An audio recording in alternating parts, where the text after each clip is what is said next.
are you buying for own stay or for investment? If your intention is to buy for investment, then whatever your parents like or whatever you like doesn't matter.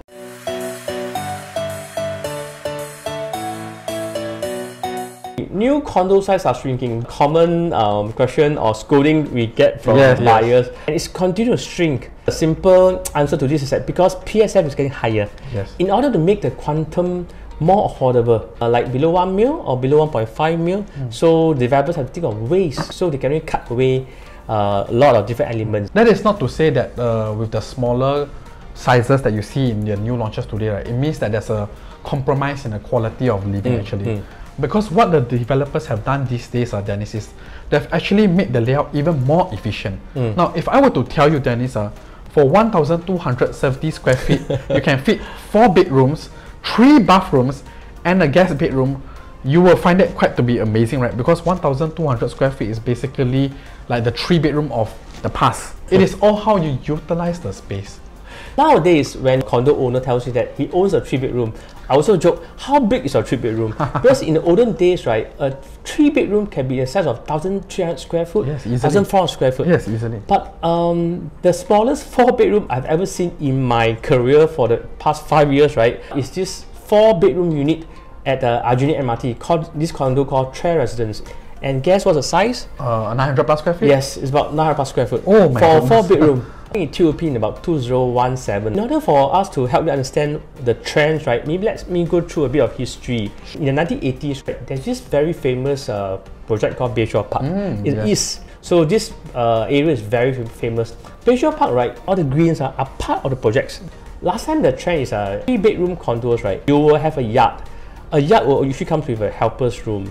And what's interesting is that for Bayshore Park, right, they even have a back door at the kitchen. As the time evolved and the PSF is getting higher, developers have to cut away this yard. There's no more kitchen back door. Gone will be the yard and the helper's room.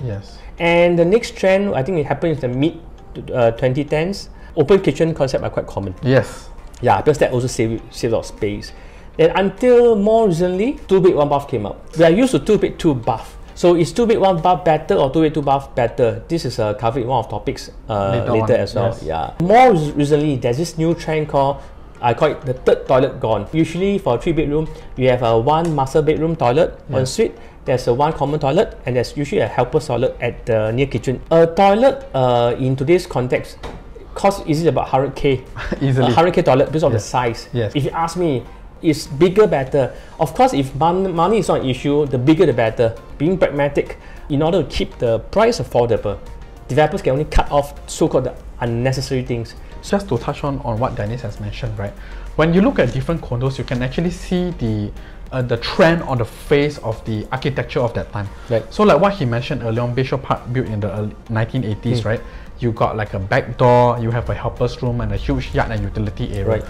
But in the early 2000s, another phase or trend came up, which is the planter box and the bay window. Now, bay window is a very interesting concept. You either love it or hate it. That was the trend back in those days, because if you look at most of the condos built in the early 2000s till the mid 2010s, almost every project has got a bay window or a very big planter box. And also, the bay window is actually included in the square feet of your house.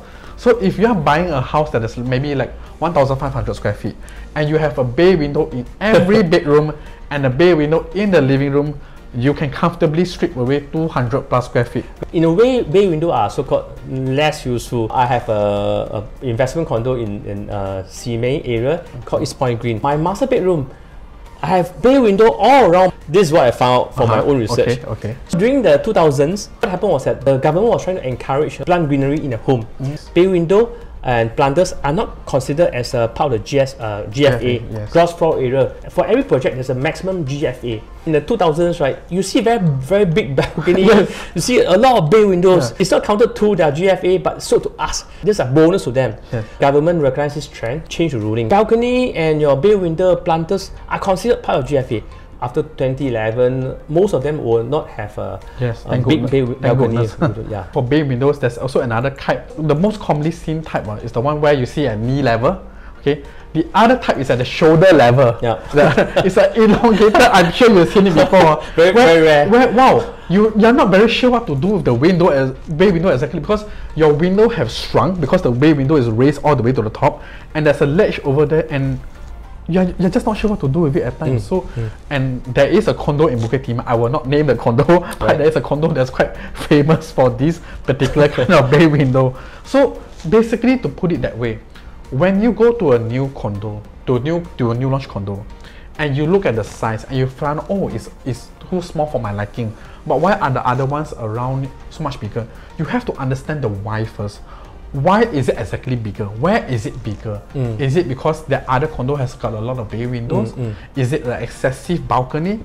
Because if you strip away those excess and we just focus on the livable, usable space, you will be very surprised to find out that the new condo is actually on par with the resale condo. I can share with the viewers one more perspective. New condo size are shrinking. Yes, the answer is yes. Yes. But are you buying for own stay or for investment? Yes. If you are buying for own stay, I would say go for the bigger one. Size does matter. You look at this floor plan, this is an area called Springbrook, next to Long Chuan MRT. Springbrook is an old condo. I sold one of 4 bedroom over there.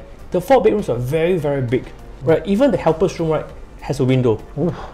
And the helper's room is equivalent to the size of a regular second bedroom in new launch that's near MRT. Usually near MRT condos, the bedrooms are smaller. Wow. If you're buying for own stay, go for big one. Like this Springbrook. Wow, 3 plus study is a 1,495 square foot. That's a 4 bedroom in the new launch, Dennis. So I can honestly tell you, a bigger 3 bedroom versus a smaller 3 bedroom, you might not get too much a renter. Yes. Higher renter. Most tenants will like new facilities, new condo where everything is new. They will likely like new over big. A bigger 3 bedroom will give you space and luxury, but it will not necessarily bring you the high renter. Yes. I would rather spend less. For example, 2 bed, 2 bath and 2 bed, 1 bath. I would likely spend 100k less on the toilet so that my ROI or my rental will be higher. Going from the perspective of investment, then I think smaller is okay. I have met many at times people who come into the shop and say, hey Manuel, I'm looking for investment, right? But I want something big. Yeah. Because sometimes they can kind of get confused with the tenant's comfort for their own comfort. Yes, yes. So I don't really understand that point, because I feel that if you have come into the show flat with the very clear intention that this is for investment, that you're never going to stay inside there, then you should in theory not be too bothered or too concerned about the size. In fact, you should be happy that the size is as such so that your affordability is kept at that level actually. It's a common challenge when younger buyers bring their older parents to a show flat, because our parents are used to big show flats, bigger space, big house. So likely they will give you such comment: here small, there small. Yo, open concept kitchen, or they might not even be very open or used to a lot of new concept. If you sit down and think about it, are you buying for own stay or for investment? If your intention is to buy for investment and to rent out to tenant without the intention to stay, then whatever your parents like or whatever you like doesn't matter. Yes. Buyers ask me, hey Dennis, are these new trends, 2 bed 1 bath, or even 3 bedroom with 2 toilets, are these acceptable to the tenants? My answer will be yes. Tenants are the one who are most open to new things. Yes. New trends, new design. They are very adaptable actually. Yeah. And they like new things. We should not be confused about what the tenant want versus what we want. Yes. Because what the tenant want and what we want are two very different things altogether. Yes. Do not forget that the tenant, most of the time, they are very well traveled. They have seen more than what we have seen actually. And if we find that it is small, to that tenant, especially if they come from a country where small is the norm, like Hong Kong and Japan, they might find it to be very spacious indeed actually.